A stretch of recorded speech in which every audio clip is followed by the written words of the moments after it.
I found out I was dead on a Tuesday. Not actually dead, mind you. But someone had decided I would be soon enough, and they'd gone ahead and made all the arrangements. I was standing in my kitchen when I made the call, still in my house slippers, looking out at the magnolia tree Robert planted for me 30 years ago. The tree that would outlive us both, I used to think. Now I wasn't so sure about the both part. Bennett and Sons Funeral Home, this is Patricia speaking. How may I help you? Yes, hello. I shifted the phone to my other ear, reaching for the notepad where I'd written down Doreen's daughter's name. I'm calling about arrangements for a service. My friend Doreen Patterson passed last week, and her daughter said you all were handling everything. Oh yes, Mrs. Patterson. I'm so sorry for your loss. Let me pull up that file. I heard typing, then a pause. And your name, ma'am? Gloria Hayes. More typing, then silence. Ma'am, did you say Gloria Hayes? Yes, that's right. Gloria Lucille Hayes? On Oakmont Street? Something in her voice made my stomach drop. Yes, why? Ma'am, could you hold for just one moment, please? She didn't wait for my answer. The line went to that soft hold music they always use, something instrumental and forgettable. I stood there with the phone pressed to my ear, watching a cardinal land on the magnolia branch. My heart was doing that flutter thing it sometimes did since the attack 2 years ago. Nothing serious, Dr. Chen said, just my body reminding me to slow down. The music cut off. Mrs. Hayes? A man's voice now, deeper, careful. This is Robert Bennett. I'm the director here. I understand you were calling about Mrs. Patterson's arrangements? Yes, but your receptionist seemed confused when I gave my name, Mrs. Hayes. I need to ask you something, and I apologize if this seems strange. Are you calling from your home phone? No, my cell. Why? What's going on? I heard him take a breath. Ma'am, I'm looking at our system right now, and we have a prepaid arrangement on file for you. Everything's been taken care of. The service, the casket, the burial plot at Greenwood Cemetery. It was all set up about 2 years ago. The kitchen tilted. I reached for the counter. That's not possible, I said. I would remember doing something like that. The file shows it was arranged in April of 2023. Payment in full, $8,400. The contact person listed is, he paused, a Miss Shanice Coleman. Is that a relative of yours? Shanice, my niece, my sister Angela's daughter. There must be some mistake, I said, but my voice sounded far away. Maybe it's a different Gloria Hayes? Ma'am, the file has your date of birth, your social security number, your address, even your middle name, Lucille. I'm looking at a copy of your driver's license right here. I lowered myself into the kitchen chair, the one with the cushion I'd been meaning to replace. The cardinal was gone. The magnolia tree stood there in the bright March sunlight, perfectly still. Mrs. Hayes, are you still there? I'm here. Would you like me to email you a copy of the contract? It might help clear things up. Yes, please. I gave him my email address, heard more typing, then a soft ping from my laptop on the counter. It should be there now. Mrs. Hayes, if this wasn't authorized by you, if someone used your information without permission, you need to know that's... Thank you, I said. I need to go. I hung up before he could finish. My hands were shaking as I opened my laptop.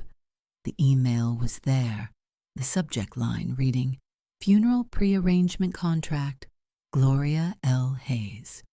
I clicked it open. There was my name, my birthday, my social security number, my address, a scanned copy of my driver's license, the one from 2023 after they made me retake the photo. I looked terrible in it. tired and thin, my hair barely combed. That was taken just a few weeks after I got out of the hospital, and at the bottom, in the neat black box where it said, Purchaser / Family Contact, there was Shanice's name, Shanice Coleman, her phone number, her signature. My signature was there too, or something that looked like it, shaky and uneven, nothing like my normal handwriting. I sat there staring at the screen until the words started to blur. Then I closed the laptop and looked out at the magnolia tree again. A car drove past outside, someone's dog barking in the distance. Normal Tuesday sounds, the world going on like nothing had changed. But something had changed. Something had been changed 2 years ago, and I was only just now finding out about it. I picked up my phone and scrolled to Shanice's number. My thumb hovered over the call button. Then I set the phone down. No, not yet. Not until I understood what I was looking at.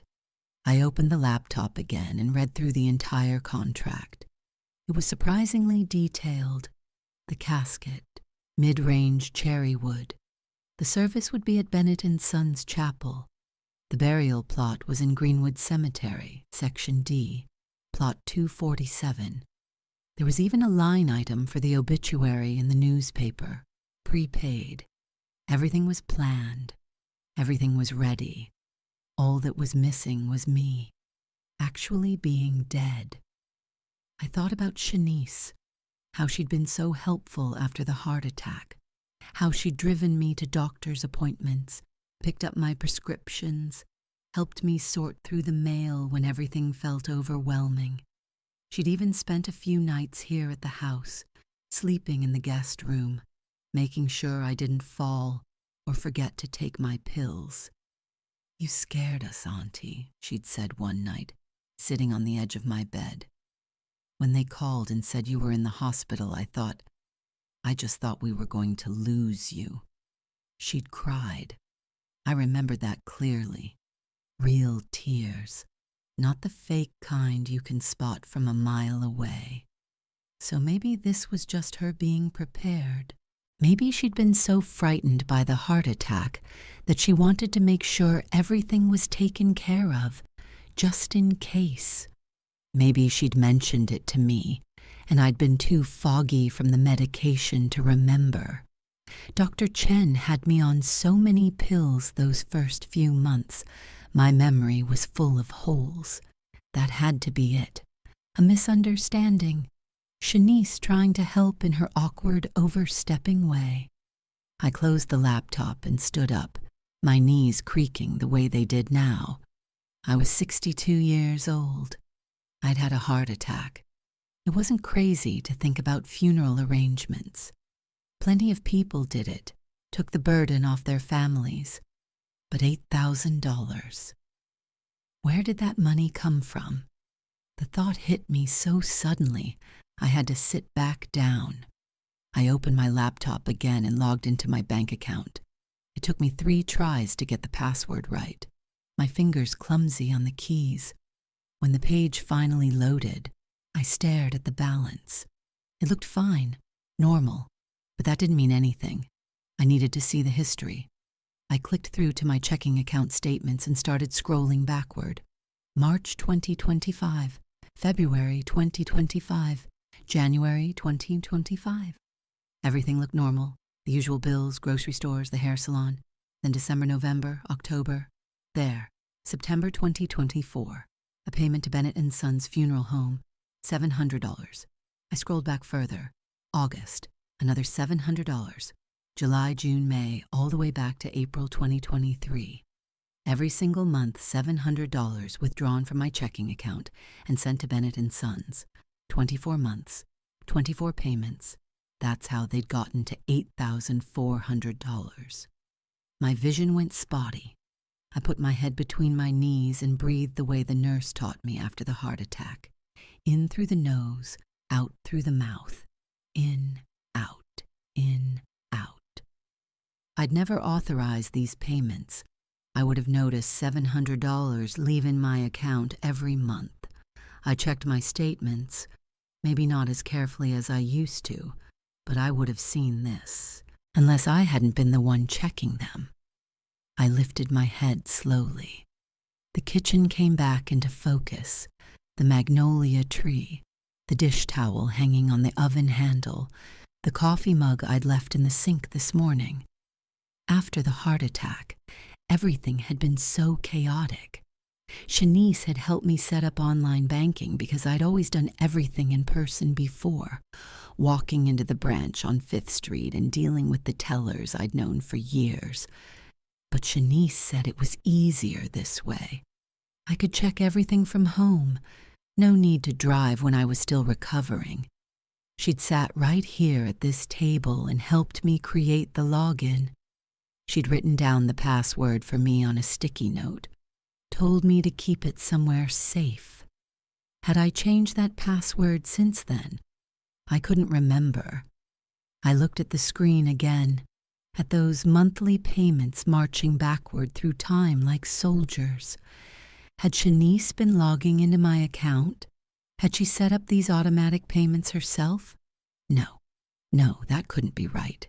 Shanice wouldn't do that. She was family. She'd helped me when I needed it most. She'd been there. But the payments were there too. Undeniable. $700 every month for 2 years. I picked up my phone again, but this time I didn't call Shanice. I called my cousin Raymond. He answered on the 3rd ring. "Gloria, everything okay?" "Ray, I need to ask you something." My voice came out steadier than I expected. "When Shanice was helping me out after the heart attack, did she ever mention anything about funeral arrangements to you?" Silence on the other end. Then, "Why are you asking me that?" "Just answer the question, please." "She mentioned it once, said she wanted to make sure everything was taken care of, that you wouldn't have to worry about it. She asked if I thought you'd be okay with her handling some of that stuff." "What did you tell her?" "I told her to talk to you about it first, not to go making decisions without asking you." "Gloria, what's going on?" I told him about the phone call, about the contract, about the payments from my bank account. With every word, the silence on his end grew heavier. "Jesus," he said finally. "Jesus, Gloria. There has to be an explanation. Maybe I did agree to it and I just don't remember. The medication made me so foggy. Gloria, stop." His voice was sharp now, the way it got when he was upset. "Listen to me. About 6 months ago, Shanice called me asking for money. Said she needed it for your medical bills, that insurance wasn't covering everything, and you were too proud to ask for help yourself. She wanted $2,000. My chest went tight. "What?" I told her I'd talk to you first, and she got real defensive. Said you'd be embarrassed, that I'd make it worse. She hung up on me. I called you the next day to check in, remember? You said you were fine, that everything with insurance was covered. I did remember that call. Raymond asking how I was doing with money, if I needed anything. I thought it was strange at the time, out of the blue like that. I didn't give her the money, Raymond continued. But I wondered if she'd asked anyone else. Who else would she ask? Your church friends? Other cousins? Gloria, if she's been taking money from your account without permission, if she forged your signature on that funeral contract. I don't know that she forged it. It looks like my signature. Does it look like your normal signature? Or does it look like you signed it with your left hand while drugged up in a hospital bed? I pulled the email back up on my laptop and zoomed in on the signature line. The letters were wobbly, uneven, some of them trailing off like whoever was signing had gotten tired halfway through. Nothing like the firm, neat signature I'd been using for 40 years. "Oh, God," I whispered. You need to call her, Raymond said. Right now. Ask her what the hell is going on. I will. I need to think first. Gloria, I'll call you back, Ray. I hung up before he could argue. Then I sat there in my kitchen, in the house Robert and I bought in 1987. The house where we raised no children but filled with love anyway. The house I'd thought I'd die in someday, far in the future, surrounded by people who cared about me. The house someone had already planned to carry me out of in a cherrywood casket. My phone buzzed. A text from Shanice. Hey, Auntie. Just checking in. You doing okay? Want me to come by this week and help with anything? I stared at the message. She sent texts like this all the time, sweet and attentive. Usually they made me feel cared for, less alone. Now they felt different, like surveillance. I typed back, I'm fine. Actually, can you come by tomorrow? Around 2. Need to talk about something. The response came immediately. Of course. Is everything okay? You're not feeling sick, are you? No, just something I need to discuss. See you tomorrow. 3 dots appeared, like she was typing more, then disappeared. Finally, okay, see you then. I set the phone down and looked out at the magnolia tree again. The sun was starting to move lower in the sky, shadows stretching across the lawn. In a few hours it would be evening, then night, then another day. How many days had I thought I had left? How many days had Shanice thought I had left? I opened my laptop again and went back to the bank statements. This time I looked more carefully, beyond just the funeral home payments. There were other things I hadn't noticed before. Small withdrawals from ATMs I never used. Charges at stores I never shopped at. Most of them were under $50, easy to miss, the kind of thing that could be a mistake or a subscription you forgot about. But there were a lot of them, dozens, spread out over the past 2 years. I added them up in my head, roughly. Maybe $3,000, maybe more. All from my account. All during the time when Shanice had access to my online banking. My hand started shaking again. I closed the laptop and stood up, paced to the sink, paced back. The house felt too small suddenly, like the walls were pressing in. I needed to know more. I needed to see exactly what had been done, what I'd supposedly agreed to. The filing cabinet was in the spare bedroom, the one that used to be Robert's office before the cancer took him 12 years ago. I'd left it mostly the same, his books still on the shelves, his reading chair by the window. I kept important papers in there, the ones I didn't want to lose. The top drawer was financial stuff, old tax returns, investment statements. The second drawer was medical records, insurance papers. I pulled it open and started going through the folders. There, near the back, a folder labeled 2023 Hospital Chuck Recovery. I pulled it out and carried it back to the kitchen table, spreading the contents across the surface. Hospital discharge papers, prescriptions, follow-up appointment cards, a pamphlet about cardiac rehabilitation. And underneath all of that, a stack of documents I didn't remember seeing before. The first one was titled, Durable Power of Attorney. I picked it up with shaking hands. It was dated April 15th, 2023, less than a week after I got out of the hospital.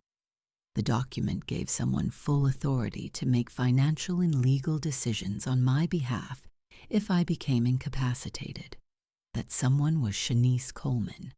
My signature was at the bottom, same shaky scrawl as the funeral contract. The next document was worse.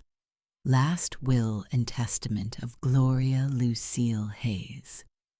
Dated the same day. I scanned through it, my eyes catching on the relevant parts. My house, my savings, my life insurance policy, everything split between my nieces and nephews. But there was a clause that said if I died within 5 years of signing, everything would go to my caregiver, Shanice Coleman, in recognition of her dedicated service. The room spun. I gripped the edge of the table. 5 years from April 2023 was April 2028. It was March 2025 now.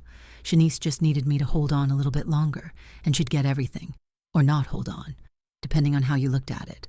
The last document in the stack was a life insurance policy. A new one, taken out in April 2023, $150,000 in coverage. The beneficiary was listed as Shanice Coleman. The monthly premium was $215. I grabbed my laptop and went back to my bank statements, searching for that amount. There it was. Every month since April 2023, $215 to United Heritage Life Insurance. Shanice had taken out a life insurance policy on me, named herself as the beneficiary, and was paying the premiums with my own money, on top of the $700 monthly payments for the funeral. I was paying for my own death, and I'd been doing it for 2 years without knowing. I pushed away from the table and walked to the bathroom, made it just in time before I threw up, my body rejecting what my mind was trying to process. I knelt there on the cold tile, my forehead against the toilet seat, and tried to remember. April 23. I'd been so weak then, barely able to get out of bed. Shanice had been there every day, helping me shower, making me eat, reminding me to take pills. She'd been so patient, so kind. Had she brought these documents to me then? Had she put a pen in my hand and guided me through signing them while I was barely conscious? I remembered her voice, soft and encouraging. It's just paperwork, Auntie. Just making sure everything's in order, just in case. You don't want the state making decisions for you, do you? This way it stays in the family. Had I nodded? Had I understood what I was signing? I didn't think so. I couldn't remember signing anything. But the signatures were there, shaky and wrong but legally binding. I pulled myself up from the floor and rinsed my mouth at the sink. The face looking back at me from the mirror was older than I felt. Gray hair I kept meaning to get colored, lines around my eyes that hadn't been there before the heart attack. But I was alive. I was here. And I was angry. The anger came on slowly, building from somewhere deep in my chest. Not the hot, explosive kind, but something colder, harder. The kind of anger that cleared your head instead of clouding it. Shanice had done this. While I was vulnerable and frightened and grateful for her help, she'd stolen from me. She'd set up an entire infrastructure around my death, counted on me not living long enough to find out about it. She'd bet against me, and she'd been losing that bet for 2 years. I walked back to the kitchen and picked up my phone. Not to call Shanice. Not yet. I needed to know everything first, needed to see the full picture. I called United Heritage Life Insurance. Customer service. This is Michael speaking. How can I help you today? Yes, I need to check on a policy. My name is Gloria Hayes, and I believe there's a life insurance policy in my name. Certainly, Mrs. Hayes. Can I have your date of birth and the last 4 digits of your Social Security number? I gave them to him. Heard typing. Yes, I have your policy here. Whole life insurance, $150,000 coverage, issued April 2023. How can I help you with this today? Can you tell me who the beneficiary is? The primary beneficiary is listed as Shanice Coleman. There's no secondary beneficiary on file. And who pays the premiums? They're automatically withdrawn from a checking account ending in 4738. Is that your account? It was. Yes. And who set up that automatic payment? I don't have those details in front of me, but the policy was issued with you as the insured party and Ms. Coleman as the applicant and beneficiary. That's fairly common when family members are helping arrange coverage. What do you mean she was the applicant? She's the one who initiated the policy. You would have had to sign off on it since you're the insured party, but she's the one who contacted us and arranged everything. So Shanice had called them, set everything up, then brought me the papers to sign when I was too weak to read them properly. If I wanted to change the beneficiary, how would I do that? You'd need to submit a change of beneficiary form. I can email that to you right now if you'd like. Please. He took my email address. You should receive it within a few minutes. Is there anything else I can help you with today? Actually, yes. If I wanted to cancel this policy entirely, what would happen? You'd receive the cash surrender value, which accumulates over time in a whole life policy. Let me check yours. You'd get back about $4,000 if you surrendered it now. Only $4,000 out of the $6,000 I'd paid in premium so far. The rest was gone, eaten up by fees and commissions. But $4,000 was better than nothing. Thank you, I said. I'll think about it. I hung up and checked my email. The change of beneficiary form was there, a simple PDF. I could fill it out right now, remove Shanice, put who? Raymond? The church? But that would tip her off. If she was keeping track of this policy, if she was watching for changes, she'd know immediately that I'd found out. No, I needed to be smarter than that. I needed to understand everything she'd done before I made a single move. I spent the rest of the afternoon going through my files, every document from 2023, every paper I'd signed or should have signed.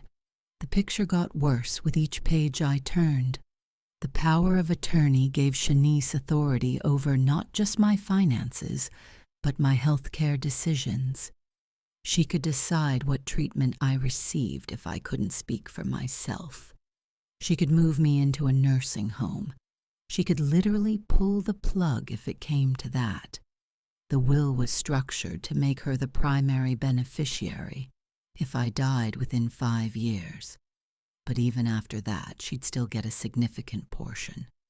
My house alone was worth at least $200,000, probably more in this market. And there were other things, smaller things that I'd missed. A joint account at a different bank, opened in both our names, with $5,000 in it. Money transferred from my main account that I didn't remember authorizing.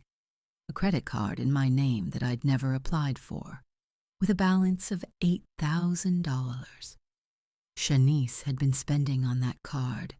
I could see the statements, charges at department stores and restaurants, online purchases, even a payment to a lawyer. A lawyer? For what? I called the credit card company. I need to dispute some charges, I told the representative. I didn't authorize this card to be opened. I see. Can you tell me when you first became aware of this card? Today. Right now. And you're saying you never applied for it or signed any application. That's what I'm saying. There was a pause. Mrs. Hayes, I'm looking at the application, and it was submitted online using your information. The card was mailed to your address. Are you saying someone else has access to your personal information? Yes, my niece. Another pause, longer this time. Mrs. Hayes, what you're describing is identity theft. Even if it's a family member, you'll need to file a police report. Police. There was that word again. Can I just cancel the card and dispute the charges? You can cancel the card, yes.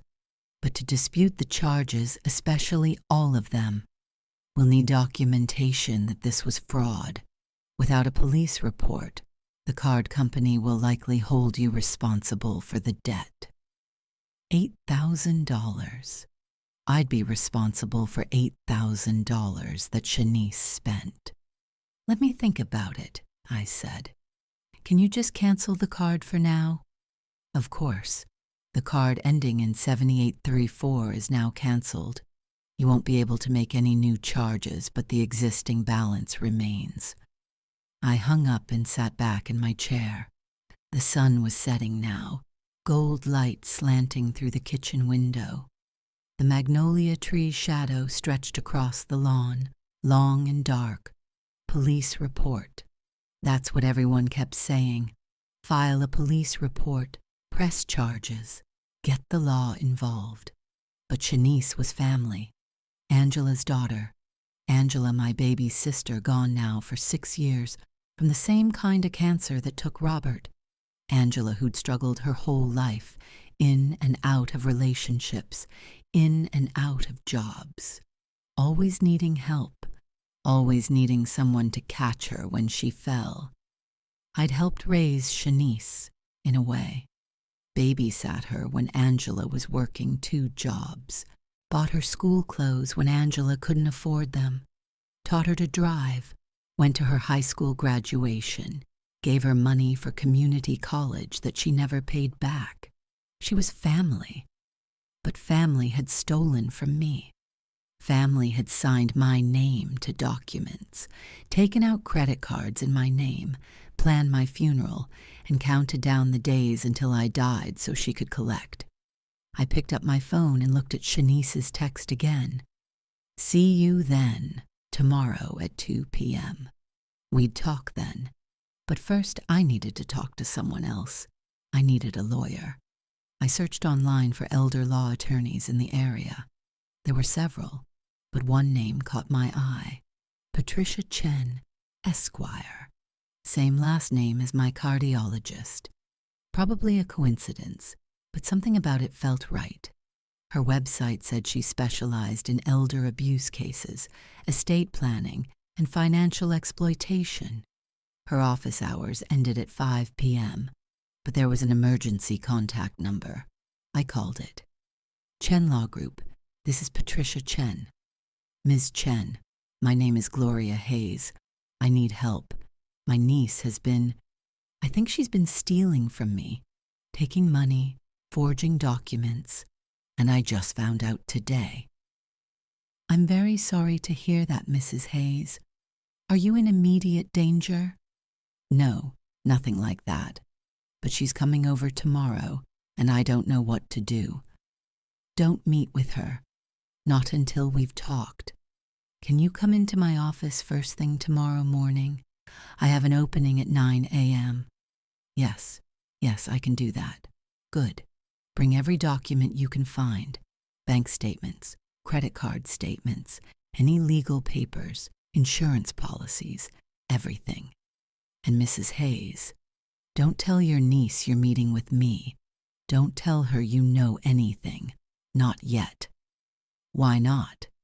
Because if she realizes you've discovered what she's done, she might try to do more damage, clean out accounts, forge more documents, even destroy evidence. We need to secure everything first, and then we'll decide how to proceed. Can you do that? I thought about Shanice's text, about seeing her tomorrow, sitting across from her and pretending everything was normal. I can do that, I said. Good. I'll see you at 9 a.m. And Mrs. Hayes, what's happened to you is more common than you think. You're not alone in this. After we hung up, I sat in the growing darkness of my kitchen and let myself feel it. The betrayal, the fear, the humiliation of being used by someone I'd loved and trusted. But underneath all of that, something else was growing, something stronger. I wasn't dead. I wasn't dying. I was right here, alive and angry and ready to fight. Shanice had planned my funeral, but she'd made one critical mistake. She planned everything except for one thing. I was still here. Patricia Chen's office was in a small professional building downtown, 3rd floor, with a waiting room that smelled like coffee and had magazines from this year, not 5 years ago like most doctors' offices. I got there 15 minutes early, carrying a canvas shopping bag full of documents. The receptionist smiled at me. "Mrs. Hayes, Miss Chen will see you right away. Can I get you some water or coffee?" "Water, please." She brought me a bottle, cold from the fridge, and led me back to an office with big windows overlooking the street. Patricia Chen stood up from behind her desk, and I was surprised by how young she looked. Maybe 40, with short hair and a firm handshake. "Mrs. Hayes, thank you for coming in. Please sit down." I settled into the chair across from her desk and set my bag on the floor. My hands were shaking slightly. "I know this is difficult," she said, sitting back down. "Why don't you start from the beginning? Tell me what happened." So I did. The phone call to the funeral home, the contract, the bank statements, the life insurance policy, the power of attorney and the will, the credit card, all of it spilling out in a rush of words that made it feel more real, more terrible, with each sentence.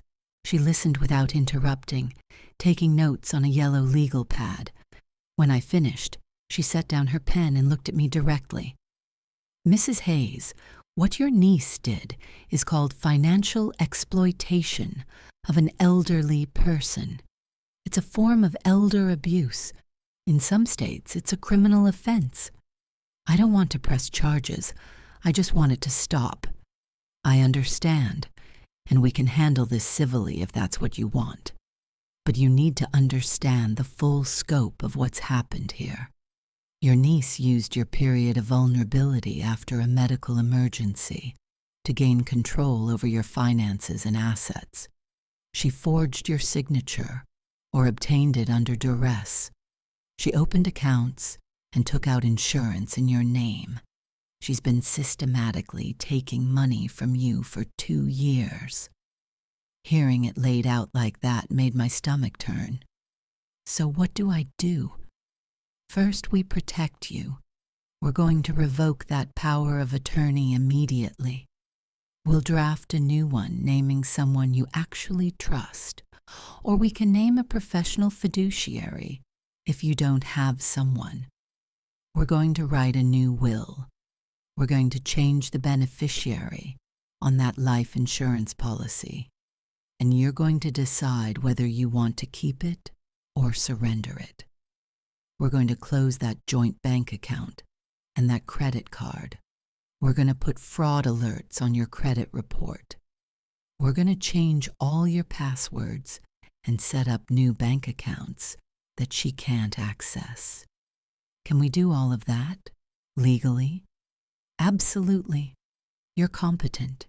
You're the one whose name is on everything.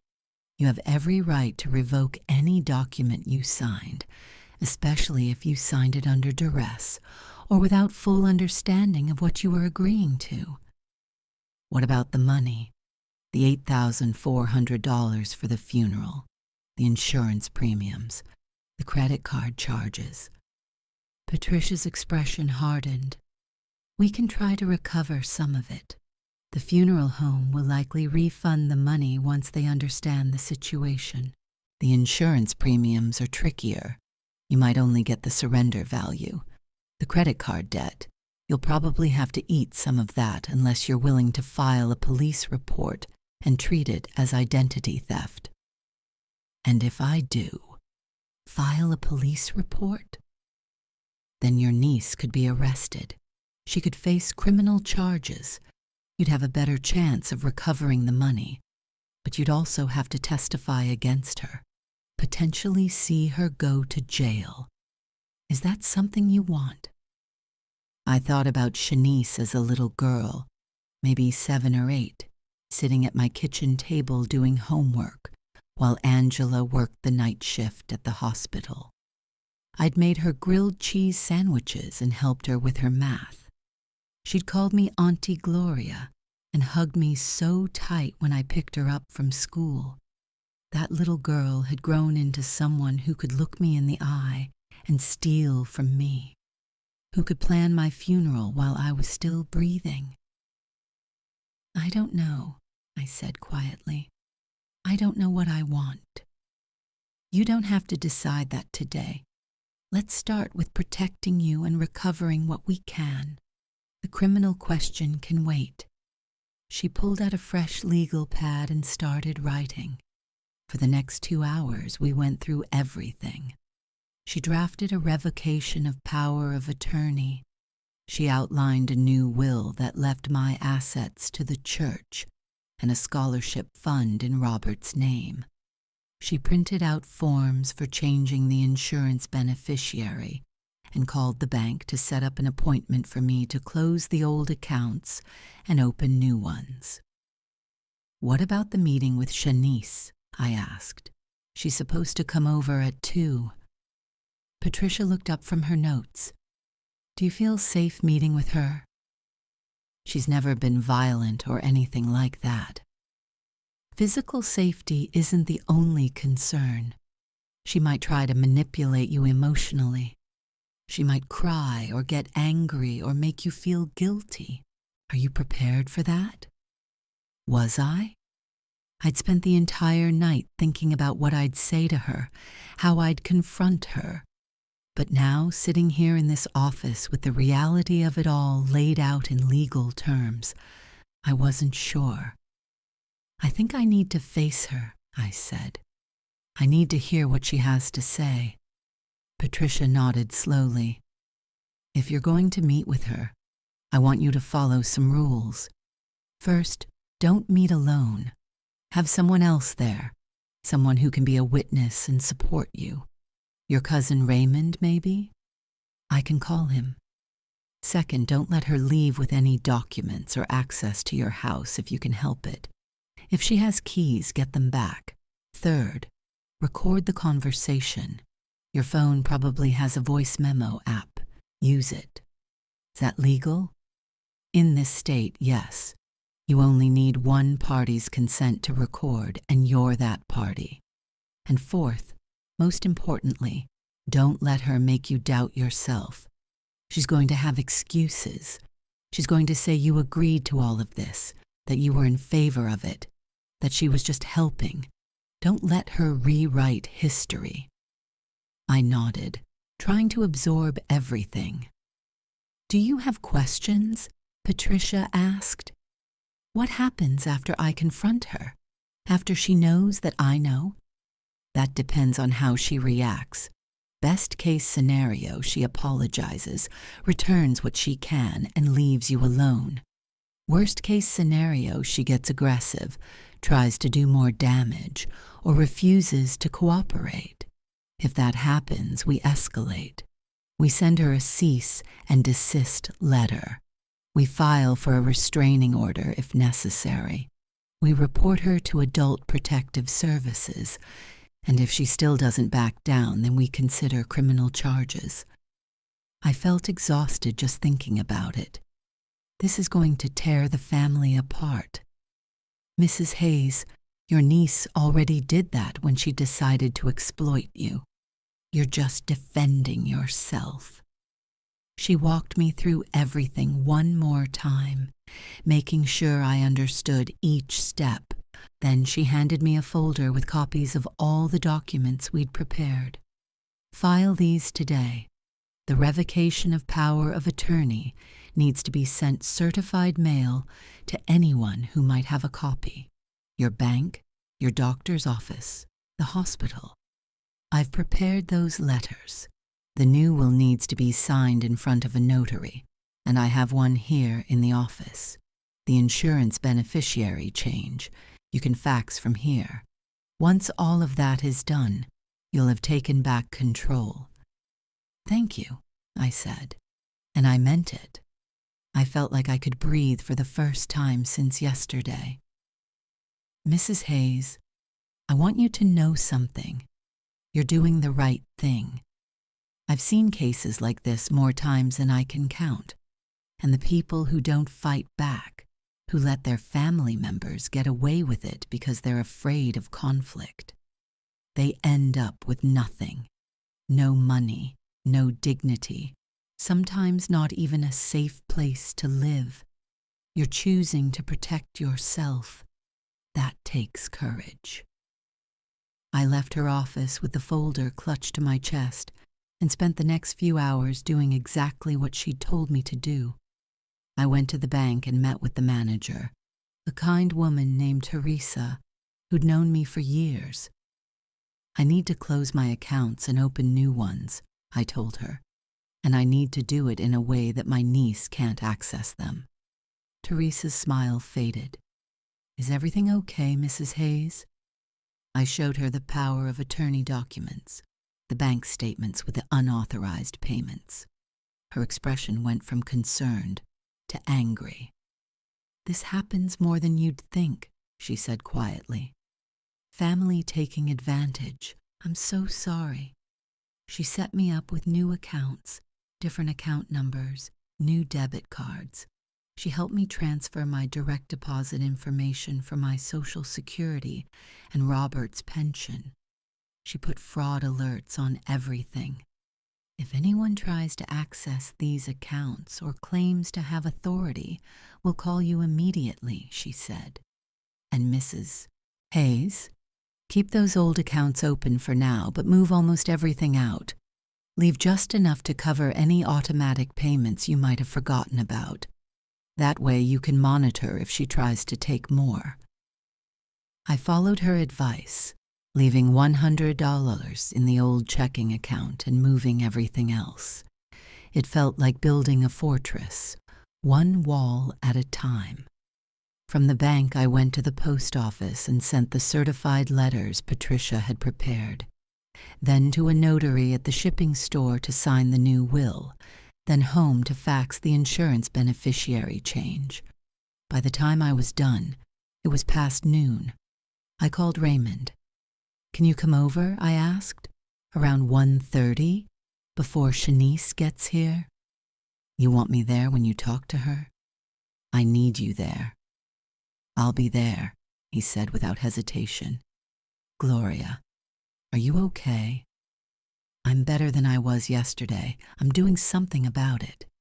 He arrived at 1:20 carrying a small notebook. Thought I'd take notes, he explained, just in case. My lawyer said I should record it too.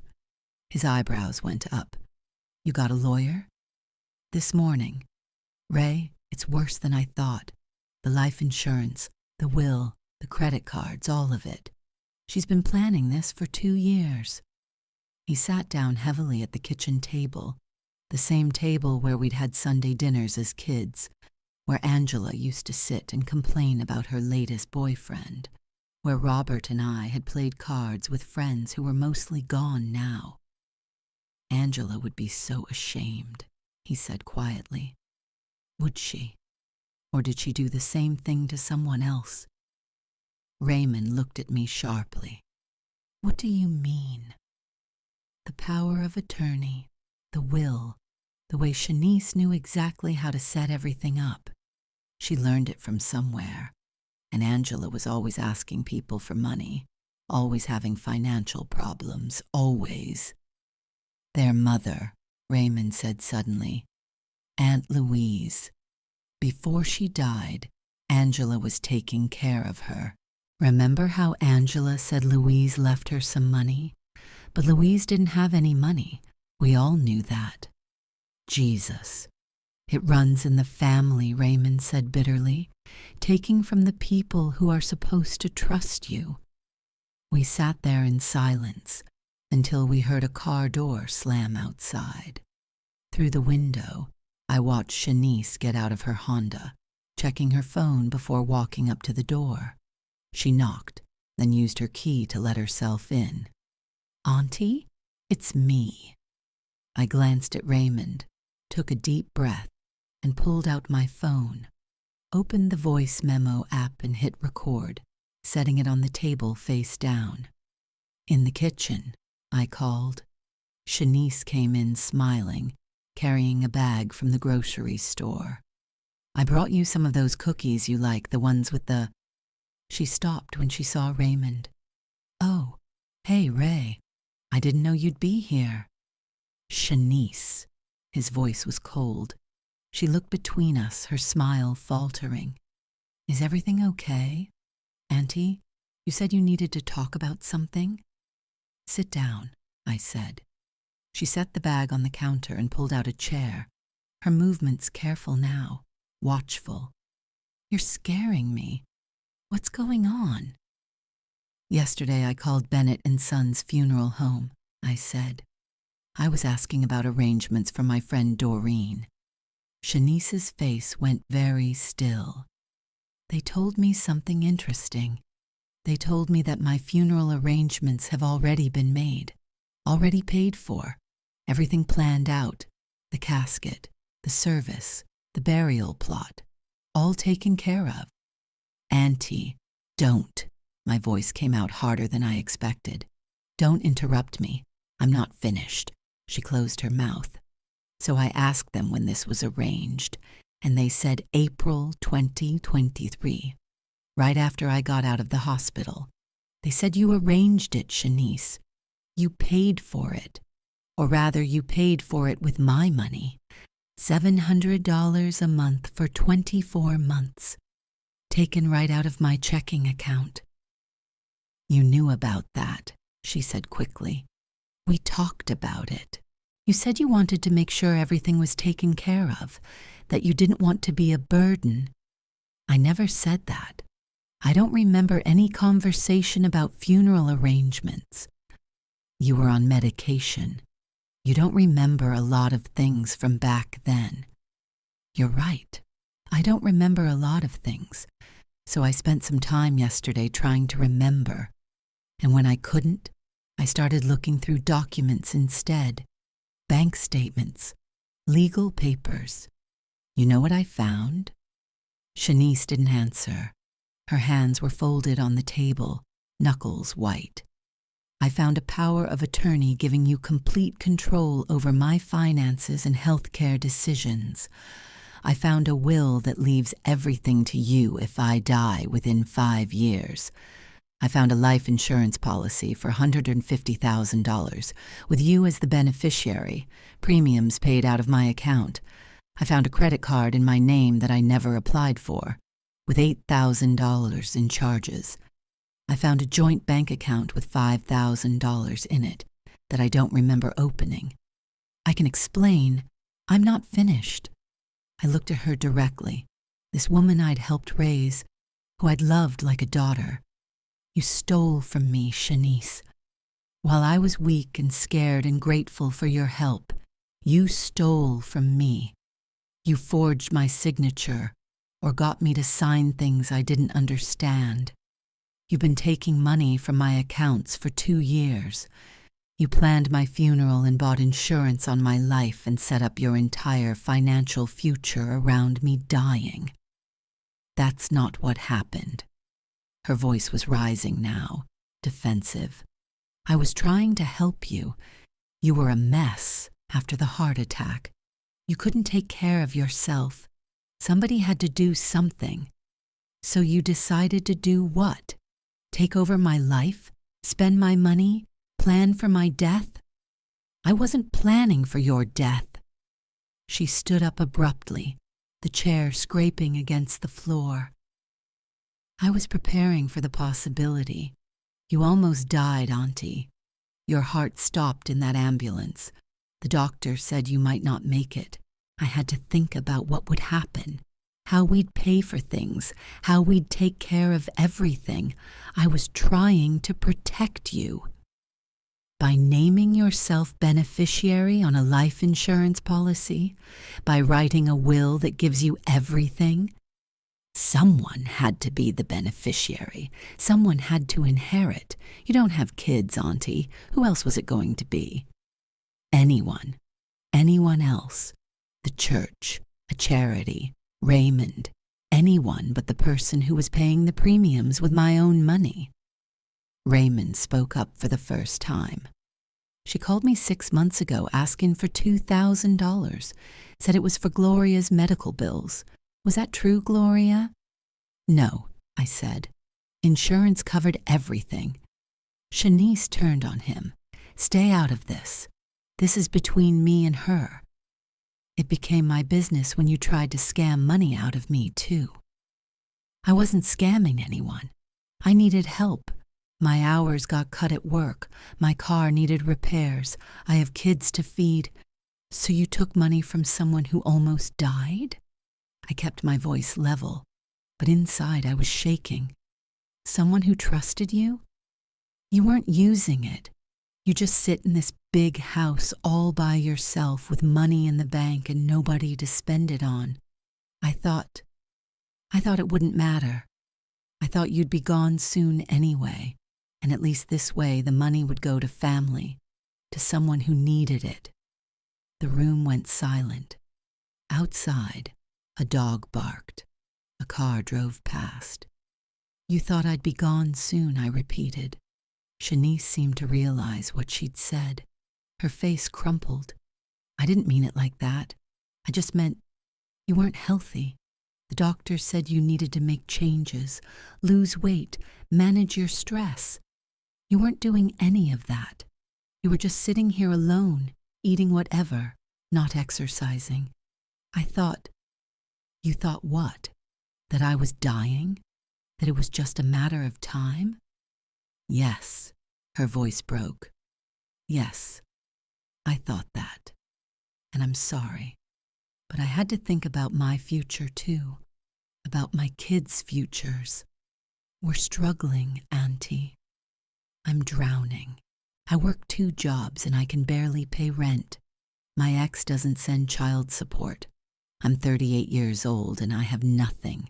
Nothing. And you have this house and money in the bank and nobody to leave it to. Is it really so terrible that I hoped some of it might come to me? Hoped?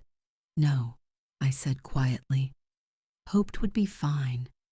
But you didn't just hope, Shanice. You planned. You arranged. You forged documents and opened accounts and spent money that wasn't yours. You counted on me dying, and when I didn't die fast enough, you just kept taking. I never hurt you.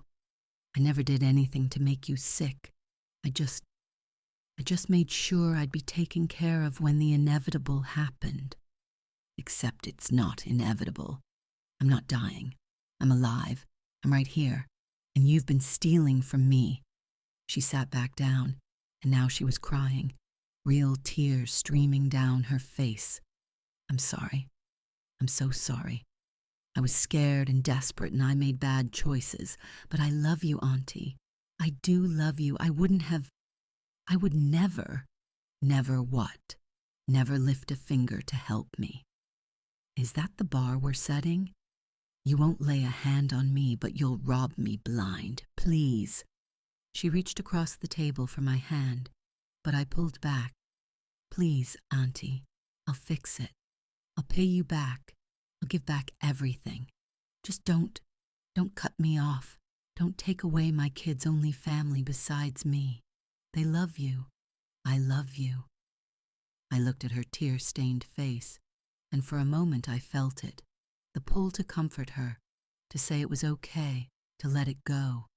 That's what I'd always done with Angela, too. Forgiven her, helped her, enabled her.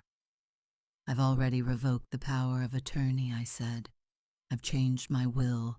I've changed the beneficiary on the life insurance policy. I've closed the accounts you had access to and opened new ones. I've filed fraud alerts on my credit. I've contacted a lawyer. As of this morning, you have no legal authority over my life, my money, or my decisions. Her crying stopped. She stared at me. What? I want your keys to my house, right now. Auntie, your keys, Shanice. She fumbled in her purse and pulled out a key ring, sliding off 2 keys with shaking hands. She set them on the table between us. I'm going to work with my lawyer to try to get back the money you took, I continued. The funeral home is going to refund what they can. The insurance policy will be surrendered or kept with a different beneficiary. The credit card debt, that's more complicated, but it's being handled. Are you going to press charges? Her voice was small now, frightened. I haven't decided. My lawyer says what you did is elder abuse, financial exploitation, that it's criminal. I'll go to jail. Maybe, if I decide to report it. Please don't. Please. I have kids. They need me. You should have thought about that before you stole from me. She was sobbing now, her whole body shaking. I'm so sorry. I'm so sorry. Please, I'll do anything. Raymond spoke up again, his voice hard. Did you do this to your mother? To Grandma Louise? Shanice's head snapped up. What? Angela always said Louise left her money. But Louise didn't have money. Did Angela take it from her the same way you took it from Gloria? I don't know what you're talking about. Yes, you do. This is a pattern, isn't it? This is what your family does. You find someone vulnerable, and you take everything you can. It's not like that. Then what is it like? I asked. Explain it to me. Explain how taking $8,000 from a credit card I never authorized isn't stealing. Explain how paying for my funeral with my own money isn't exploitation. Explain how any of this was helping me. She couldn't. She sat there crying, unable to answer. I stood up. I want you to leave now. Auntie, please. I want you to leave, and I don't want you to come back. Not unless I invite you, which I won't. You're not welcome here anymore, Shanice. You're not welcome in my life. You can't mean that. I do mean it. You betrayed me. You used me. And I will not let you do it anymore. She stood up slowly, unsteadily. What about the kids? Can they still visit? No. But they didn't do anything wrong. They love you. And I love them.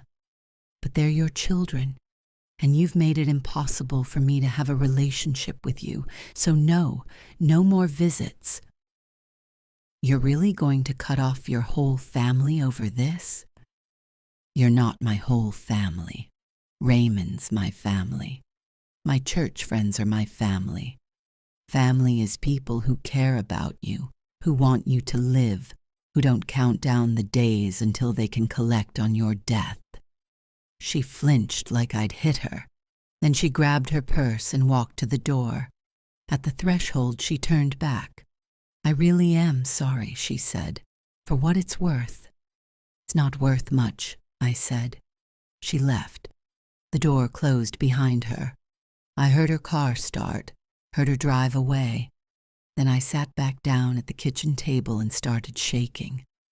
Raymond put his arm around my shoulders, and I leaned into him and let myself cry, huge gasping sobs that came from somewhere deep and primal. You did good, Raymond said quietly. You did real good, Gloria. I cried for a long time, for the betrayal, for the loss of someone I'd loved, for the little girl at my kitchen table doing homework who'd grown into someone I didn't know, for Angela and all her struggles that had apparently been passed down like a genetic disease, for Robert not being here to help me through this, for being 62 and alone and having to fight my own family just to keep what was mine. When I finally stopped, when there were no more tears, I felt empty, but also lighter, like I'd put down something heavy I'd been carrying without realizing it. You want me to stay? Raymond asked. I can sleep on the couch tonight. No, I'm okay. I need to be alone for a bit. You sure? I'm sure. After he left, I walked through the house, my house, the one Robert and I bought all those years ago. I touched the door frame where we'd measured our nieces and nephews as they grew, though those marks would have included Shanice. I looked at the photos on the mantel, including one of her at maybe 10 years old, gap-toothed and smiling. I'd have to take that down. In the spare room, I looked at Robert's books, his reading chair. What would he think of all this? Robert, who'd always been so careful with money, so protective of what we'd built together. He'd tell me I did the right thing. He'd tell me I was strong. He'd probably also tell me he wasn't surprised about Shanice, that he'd always seen something hungry in her, something unsatisfied. I wished he was here, but he wasn't, and I'd survived anyway. The next few weeks were busy. Patricia Chen helped me unravel everything Shanice had done. The funeral home refunded the full $8,400, apologizing profusely for not verifying things more carefully. The insurance company processed the surrender of the policy, and I got back $4,100. The credit card company agreed to settle the debt for $5,000 after I provided documentation of the fraud, though Patricia said I was lucky they didn't push harder. Altogether, I recovered about $13,000. The rest was gone, eaten up by fees or charges I couldn't prove were unauthorized. It could have been worse, Patricia said. If you hadn't found out when you did, if you'd actually died within that 5-year window, she would have gotten everything. The house, the life insurance, your savings, all of it. We're talking probably close to $400,000 total. $400,000. That's what my life had been worth to Shanice. No, that's what my death had been worth to her. I changed my locks. I set up notifications for every transaction on my accounts. I started checking my credit report monthly. I told my doctor's office and the hospital about the revoked power of attorney. I made sure everyone who needed to know understood that Shanice Coleman had no authority over any aspect of my life. And slowly, carefully, I started building something new. I'd let myself become isolated after Robert died. I had church friends, but I rarely accepted their invitations. I had a book club I'd stopped attending. I had a cousin in Atlanta I never called. I'd shrunk my life down to just me and this house and a few people I saw regularly. Shanice had been one of those people, and without her, I suddenly had space for something else. I started going back to book club, a group of 6 women who met twice a month at the library to discuss whatever we'd chosen. They welcomed me back warmly, no questions about where I'd been. I joined a walking group at church, meeting 3 mornings a week to walk around the neighborhood park. My cardiologist, Dr. Chen, no relation to Patricia, I'd finally asked, said it was the best thing I could do for my heart. I started volunteering at the food bank on Saturdays, sorting donations and packing boxes. The work was simple but satisfying, and I liked the other volunteers, liked feeling useful. I took a day trip to Savannah with 2 women from church, spending 8 hours wandering through historic squares and eating too much seafood. It was the first time I'd been more than 50 miles from home in 3 years. I was living, not just surviving, but actually living. 2 months after Shanice left, I got a phone call from a number I didn't recognize. I almost didn't answer, but something made me pick up. Is this Gloria Hayes? A woman's voice. Professional? Yes, who's calling? This is St. Joseph's Hospital. We have a patient here, Shanice Coleman, who listed you as her emergency contact.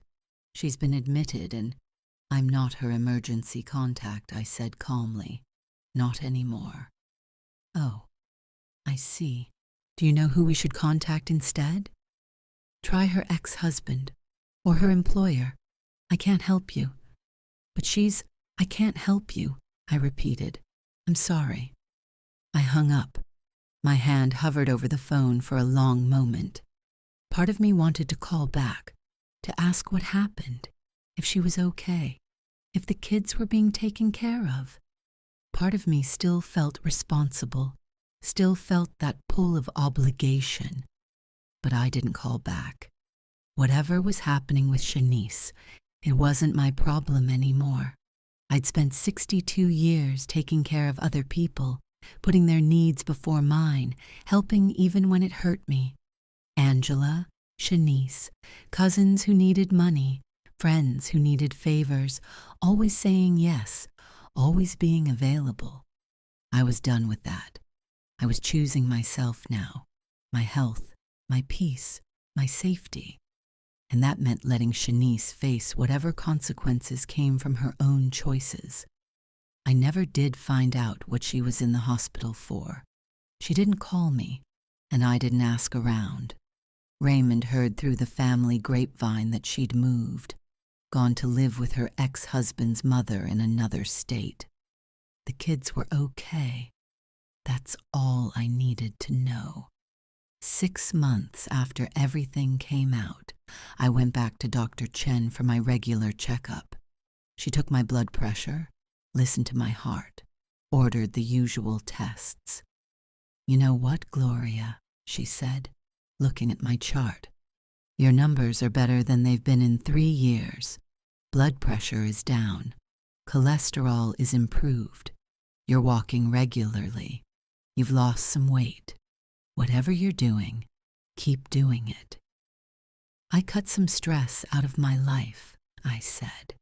She looked at me over her reading glasses. Must have been some serious stress. It was. I thought about telling her the whole story, but I didn't. It was in the past now. Done. Behind me. "Well, keep it up," she said.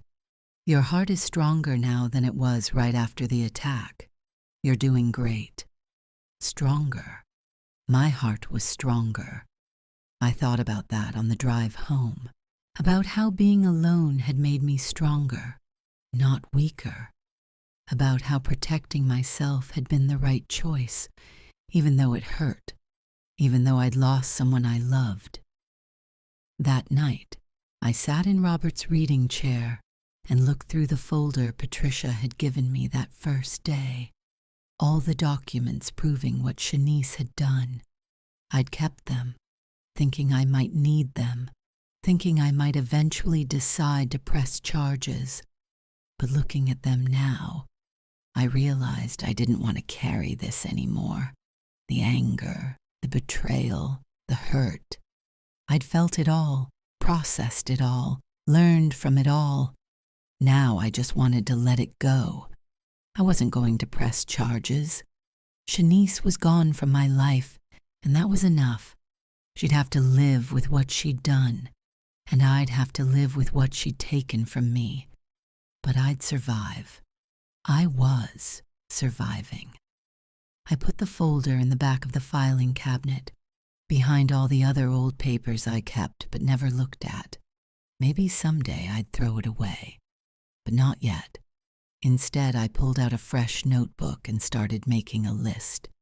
Places I wanted to visit, things I wanted to learn, projects I wanted to start. The garden in the backyard needed work. The guest room could use new paint. I'd been thinking about taking a cooking class, maybe learning to make some of those fancy dishes I saw on TV. I had time now, time and energy, and a life that was fully my own. Shanice had planned my funeral, had counted on me not being here anymore. But I was here. I was alive. I was free.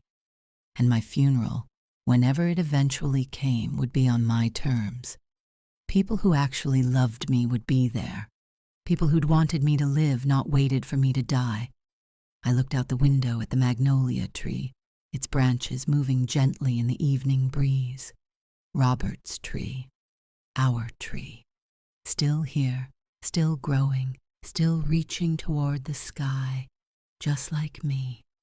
I closed the notebook and went to make dinner, not because I had to, not because anyone was depending on me, but because I was hungry, and I wanted to feed myself. That was enough. I was enough. And for the first time in a long time, I believed it.